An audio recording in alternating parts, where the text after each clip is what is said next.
এটা শুধু এক টুকরো শূন্যতা নয়, এটা এমন এক দানব যে আলো পর্যন্ত গিলে ফেলে, যেখানে সময় থেমে যায় আর মহাকাশ নীরব হয়ে দাঁড়ায়। আজ আমরা নেমেছি সেই মহাজাগতিক আতঙ্কের ভিতরে, যেখানে যতই গভীরে যাও ততই হারিয়ে যাও নিজের অস্তিত্বে। স্বাগতম রহস্যের পর্দায়। আজ পর্দা উঠছে ব্ল্যাক হোলের গোপন জগতে। আজকের এই দীর্ঘ ভিডিওতে আপনি জানতে পারবেন ব্ল্যাক হোল কিভাবে তৈরি হয়, কিভাবে তা কাজ করে, এর ভিতরে পড়লে কি ঘটে, ব্ল্যাক হোল কি টাইম মেশিন হতে পারে, এবং হাউকিং এর থিওরি অনুযায়ী ব্ল্যাক হোল কি নিজেও একদিন মারা যাবে। চ্যানেল রহস্যের পর্দায় আপনাকে স্বাগতম। সাবস্ক্রাইব করে প্রস্তুত হন মহাবিশ্বের গভীরে ডুব দেওয়ার জন্য।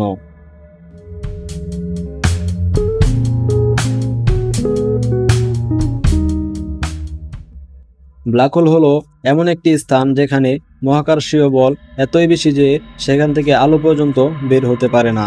এটি মূলত তৈরি হয় যখন একটি বিশাল নক্ষত্র নিজের বল সহ্য করতে না পেরে গ্র্যাভিটেশনাল কলাপস ঘটায়।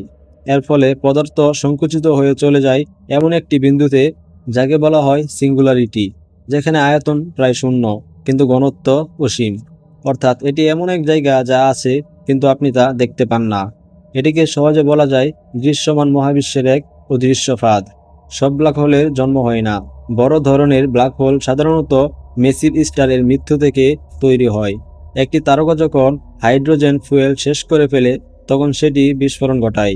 এই বিস্ফোরণকে বলা হয় সুপারনোভা। এই সুপারনোভার পর যে জিনিসটি রয়ে যায় তা যদি অনেক ভারী হয় তাহলে তা ব্ল্যাক হোলে পরিণত হয়। অন্যদিকে সুপারমেসিভ ব্ল্যাক হোলগুলো পাওয়া যায় গ্যালাক্সির কেন্দ্রে, যেমন আমাদের গ্যালাক্সি মিল্কওয়ে এর কেন্দ্রে রয়েছে একটি বিশাল ব্ল্যাক হোল। ব্ল্যাক হোল নিজে সম্পূর্ণ অন্ধকার, কিন্তু এর আশেপাশে থাকা গ্যাস ও ধুলোর কারণে একে ঘিরে একটি উজ্জ্বল অঞ্চল গঠিত হয়, যাকে বলে অ্যাক্রেশন ডিস্ক। 2019 সালে ইভেন্ট হ্যারিজন টেলিস্কোপ প্রথমবারের মতো M187 গ্যালাক্সির একটি সুপারমেসিভ ব্ল্যাক হোলের ছবি তোলে। যদিও এটি সরাসরি ছবি নয়, বরং রেডিও ওয়েভ ও কম্পিউটার প্রসেসিং এর মাধ্যমে তৈরি একটি দৃশ্য। বিজ্ঞানীদের মতে একটি ব্ল্যাক হোলের কাছাকাছি গেলে আপনি সময়ের গতি বদলে যেতে দেখতে পাবেন। প্রতিটি ব্ল্যাক হোলের চারপাশে থাকে ইভেন্ট হ্যারিজন, অর্থাৎ এমন একটি সীমা যার ভিতরে প্রবেশ করলে কোনো কিছু আর বের হতে পারে না। এই সীমাটিকে বলা হয় পয়েন্ট অফ নো রিটার্ন। আপনি যদি এই সীমার বাইরে থেকে একটি জিনিসকে ইভেন্ট হ্যারাইজনের ভিতরে যেতে দেখেন তাহলে দেখবেন তার গতি ধীরে ধীরে কমছে এবং সে এক সময় একদম স্থির হয়ে যায়, আলো ফিকে হয়ে যায়, অদৃশ্য হয়ে যায়। কিন্তু ওই বস্তুটি নিজে তখন অনেক ভয়ঙ্কর অভিজ্ঞতার মধ্যে দিয়ে যায়। ব্ল্যাক হোলে পড়লে আপনার শরীরের একদিকে ও আরেক দিকে ভিন্ন মাত্রার টান পড়বে। এই প্রতিক্রিয়াকে বলা হয় স্ফেকটিফিকেশন, কারণ আপনি তখন এক লম্বা সুতায় পরিণত হবেন। একজন মানুষের জন্য এটি একটি ভয়ানক এবং ধ্বংসাত্মক অভিজ্ঞতা। একটি গবেষণা বলছে আপনি যদি ব্ল্যাক হোলের ইভেন্ট হ্যারাইজন অতিক্রম করেন তাহলে আপনি কয়েক মিলি সেকেন্ডের মধ্যেই পরমাণুতে পরিণত হবেন। তবে হয়তো সময় আপনার জন্য অন্যরকম কাজ করতে পারে। অনেক বিজ্ঞানী ধারণা করেন ব্ল্যাক হোলের ভিতরে ওয়ার্মহোল বা ইনস্ট্যান্ট রোসেন ব্রিজ থাকতে পারে, যার মধ্যে সময় বা স্থান অতিক্রম করা সম্ভব হতে পারে। তবে এখনো বিজ্ঞান এই বিষয়ে নিশ্চিত নয়। এই বিষয়টি খুবই তত্ত্বভিত্তিক এবং ওয়ার্মহোল যদি থেকেও থাকে তা স্থিতিশীল নয়, যে কোনো সময় তা ভেঙে পড়তে পারে। 74 সালে স্টিফেন হকিং একটি বিপ্লব ঘটালেন।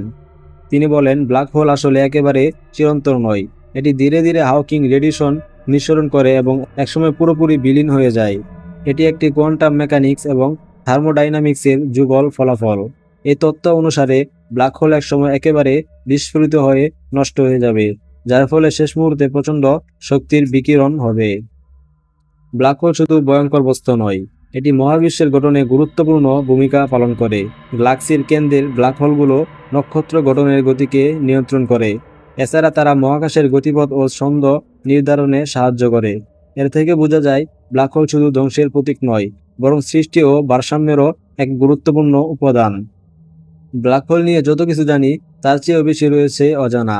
এর ভিতরেও কি নতুন মহাবিশ্ব, টাইম ট্রাভেল কি সম্ভব, নাকি একেবারে অন্যরকম আইন চলে? আমরা হয়তো একদিন সব জানতে পারবো, আর হয়তোবা কখনোই না। কিন্তু বিজ্ঞান এগোচ্ছে। হয়তো আপনার ছেলেমেয়েরা একদিন ব্ল্যাক হোলের ভিতরে ঘুরে এসে বলবে ওখানে তো চা পাওয়া যায়। আজও সব উত্তর মিলল না, কারণ কিছু প্রশ্নের উত্তর শুধু সময়ই দিতে পারে। কিন্তু রহস্যের পর্দা এখানেই শেষ নয়। আবারও ফিরছি নতুন এক অজানার হাতছানি নিয়ে। সাবস্ক্রাইব করে পাশে থাকো, কারণ রহস্যের পর্দা উঠবে আবারও খুব শীঘ্রই। আর হ্যাঁ, এই ভিডিওটি যদি ভালো লেগে থাকে তাহলে একটি লাইক দাও। কমেন্টে লিখে জানাও তুমি যদি ব্ল্যাক হোলের ইভেন্ট হ্যারাইজনে অতিক্রম করতে তখন তুমি কি করতে।